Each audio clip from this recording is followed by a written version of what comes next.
ಎಲ್ಲರಿಗೂ ಸ್ವಾಗತ ನಮ್ಮ ಚಾನಲ್ಗೆ. ತುಂಬ ದಿನಗಳ ನಂತರ ವಿಡಿಯೋ ಮಾಡಾಕ್ತಾ ಇದ್ದೇನೆ.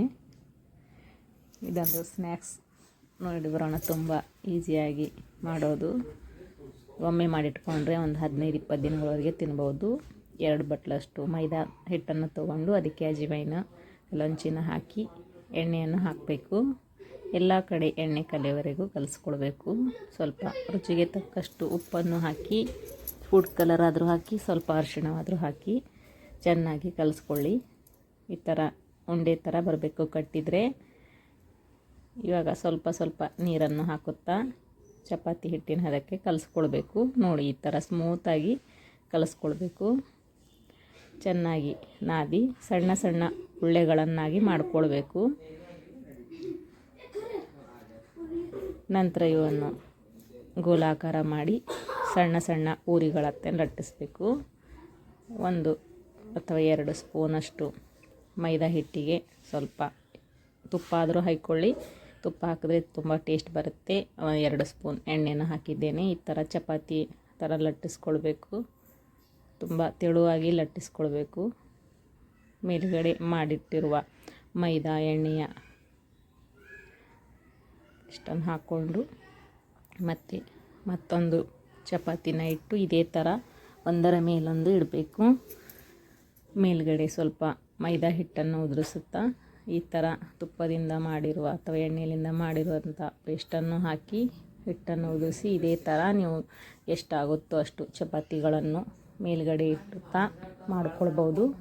ಈ ಥರ ಮಾಡಿ ಎಲ್ಲ ಕಡೆ ಸಮವಾಗಿ ಲಟ್ಟಿಸಬೇಕು. ಎಲ್ಲಿ ದಪ್ಪ ತೆಳು ಆಗಬಾರ್ದು. ಸರಿಯಾಗಿ ಲಟ್ಟಿಸ್ಕೊಳ್ಬೇಕು. ನಂತರ ಮತ್ತೆ ಮೇಲ್ಗಡೆ ಎಲ್ಲ ತುಪ್ಪದ ಪೇಸ್ಟ್ ಮಾಡಿದ್ರು ಹಾಕಿ ಮತ್ತು ಮೈದಾ ಹಿಟ್ಟನ್ನು ಹಾಕಿ ಈ ಥರ ಫೋಲ್ಡ್ ಮಾಡ್ಕೊಳ್ಳಿ. ಮತ್ತೆ ಹಿಟ್ಟನ್ನು ಉದುರಿಸಿ ಈ ಥರ ಫೋಲ್ಡ್ ಮಾಡಿ. ಎಷ್ಟು ನಾವು ಈ ಥರ ಮಡಚಿ ಮಾಡುತ್ತೇವೆ ಅಷ್ಟು ಪದರವಾಗಿ ಬರುತ್ತವೆ. ಮತ್ತೆ ಲಟ್ಟಿಸ್ಕೊಳ್ಬೇಕು. ಇವಾಗ ನೀವು ಚಿಕ್ಕದು ದೊಡ್ಡ ಸೈಜು ಬೇಕಾದಷ್ಟು ಸೈಜಿಗೆ ಕಟ್ ಮಾಡಿಕೊಳ್ಳಿ. ತುಂಬ ಬೇಗನೆ ಆಗುತ್ತವೆ. ತುಂಬ ದಿನಗಳವರೆಗೂ ಇಟ್ಟು ತಿನ್ಬೋದು. ಸಾಯಂಕಾಲ ಚಹಾ ಕಾಫಿ ಜೊತೆ ತುಂಬ ಚೆನ್ನಾಗಿರುತ್ತೆ. ಈ ಥರ ಕಾದ ಎಣ್ಣೆಯಲ್ಲಿ ಕರೆದ್ರೆ ಪದರಾಗಿ ತುಂಬ ಚೆನ್ನಾಗಿ ಆಗುತ್ತವೆ ಈ ಸ್ನ್ಯಾಕ್ಸ್. ಒಮ್ಮೆ ಟ್ರೈ ಮಾಡಿ ನೋಡಿ, ತುಂಬ ಚೆನ್ನಾಗಿರುತ್ತವೆ.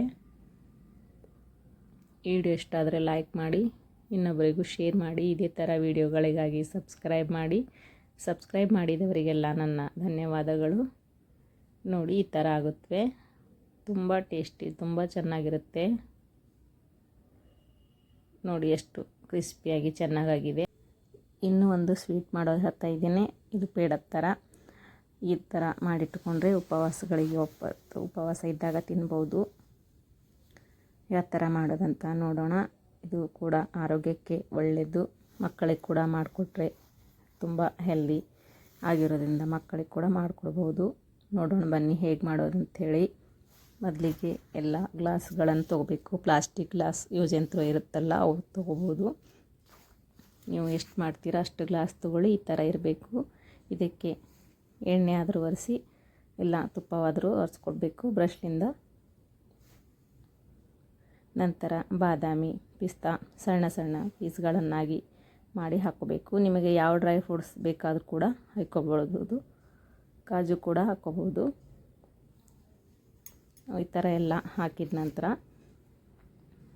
ಸೈಡಿಗೆ ಇಟ್ಟು ಒಂದು ಪಾತ್ರೆಯಲ್ಲಿ ಹಾಲಿನ ಪೌಡರ್ 2 ಸ್ಪೂನಷ್ಟು ದೊಡ್ಡ ಸ್ಪೂನಿಂದ ಮತ್ತು ಮೈದಾ ಹಿಟ್ಟನ್ನು ಹಾಕ್ಕೊಳ್ಬೇಕು.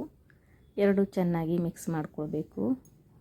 ಅಂದರೆ ಮೈದಾ ಹಿಟ್ಟು ಸ್ವಲ್ಪ ಜಾಸ್ತಿ ಇರಬೇಕು. ಮತ್ತು ಬಾದಾಮ್ ಪೌಡ್ರು ಕೂಡ ಹಾಕ್ಕೊಳ್ಳಿ ಸ್ವಲ್ಪ.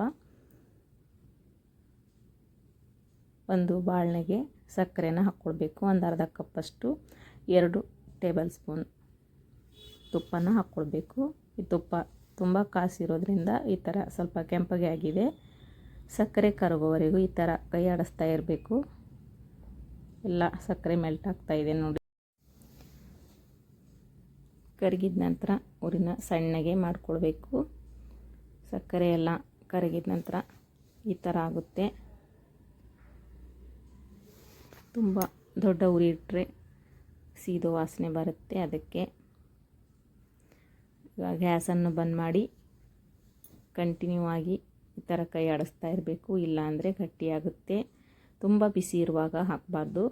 ಇವಾಗ ಎಲ್ಲ ಮಿಕ್ಸ್ ಮಾಡಿಟ್ಕೊಂಡಿರೋಂಥ ಹಾಲಿನ ಪೌಡ್ರು, ಬಾದಾಮ್ ಪೌಡ್ರು ಎಲ್ಲ ಹಾಕ್ಕೊಳ್ಬೇಕು.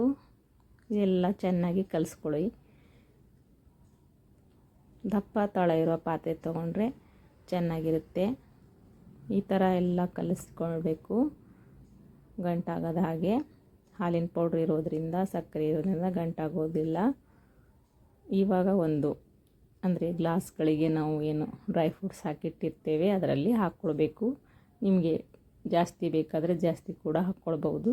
ನಾನು ಒಂದು ಸಣ್ಣ ಸ್ಪೂನ್ಲಿಂದ ಒಂದೊಂದು ಸ್ಪೂನ್ನ ಹಾಕ್ತಾಯಿದ್ದೇನೆ. ಈ ಥರ ಮಾಡಿಟ್ಕೊಳ್ವಿ. ಸ್ವಲ್ಪ ವೇಳೆ ಬಿಡಬೇಕು ತಣ್ಣಗಾಗಲು. ನಂತರ ತೆಗೆದು ನೋಡಿ, ಈ ಥರ ಆಗುತ್ತೆ. ತಣ್ಣಗಾದ ನಂತರ ಇವು ಮಕ್ಕಳಿಗೆ ತುಂಬ ಹೆಲ್ದಿ ಕೂಡ. ಬಾದಾಮ್ ಪೌಡ್ರು, ಹಾಲಿನ ಪೌಡ್ರ್ ಇರೋದರಿಂದ ಒಮ್ಮೆ ಟ್ರೈ ಮಾಡಿ ನೋಡಿ, ತುಂಬ ಚೆನ್ನಾಗಿರುತ್ತೆ.